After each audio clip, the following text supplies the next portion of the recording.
My grandfather had one rule growing up in Puerto Rico: never go into the woods after sundown. He said it all the time, but he never explained why. At the time, I assumed it was just one of those old rural superstitions. I didn't realize until I was 14 that he meant it very seriously. I grew up in Fajardo, a beach town on the eastern side of Puerto Rico. Most people think about the ocean when they hear that name. Boats, fishing docks, ferries heading to the smaller islands. But if you actually grow up there, you learn pretty quickly that the ocean isn't the only thing surrounding the town. Behind the neighborhoods and houses, the land turns into thick forest and hills. The woods start just past the last row of houses. Once you get into them, the trees grow close together, the ground becomes uneven, and once the sun goes down, it gets dark in a way that's hard to describe unless you've experienced it. I lived with my dad growing up, but my grandparents were our next-door neighbors, so I spent a lot of time at their house whenever my dad was working. That meant my grandfather was around almost every day of my life. He wasn't the kind of man you'd expect to believe in anything supernatural. When he was younger, he had been around 6'3", though by the time I knew him, old age had brought him closer to 6 feet. He was still broad-shouldered and imposing, the kind of man who looked like he had spent his entire life doing hard work. He served in the U.S. Army for about a decade, starting in the late 1940s, and after leaving the service, he worked a number of jobs before eventually opening a small bodega in New York during the 1970s. Later, he moved back to Puerto Rico. He wasn't superstitious, which is why the rule always felt strange. Every evening, he would sit on the balcony in a long blue and white hospital chair he had because of circulation problems in his legs. From there, he could see the street and the houses across from us. The woods were behind the houses, out of view. Still, almost every day at some point, he would repeat the same warning: never go into the woods after sundown. He never explained why. One evening when I was about 14, one of my best friends came over.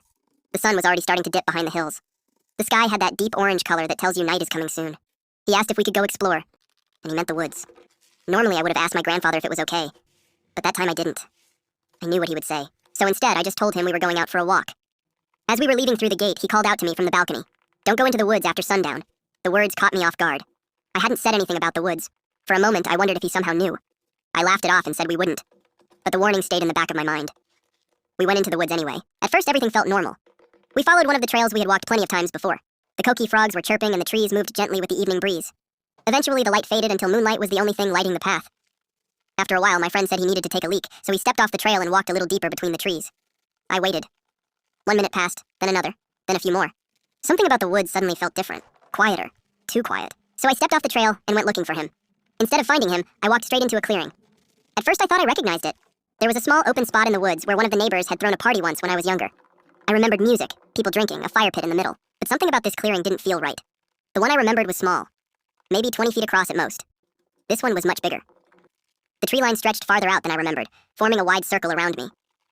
For a moment, I wondered if I had somehow walked to a completely different place, but I didn't remember there being any other clearings nearby, and standing in the middle of it was a figure. At first, I thought it was my friend, so I called his name. No response. I walked farther out of the trees, thinking maybe he just couldn't hear me. By the time I realized something was wrong, I was already deep in the clearing. The figure slowly turned around, and suddenly I realized I was less than 10 feet away. It wasn't my friend. It was an old woman.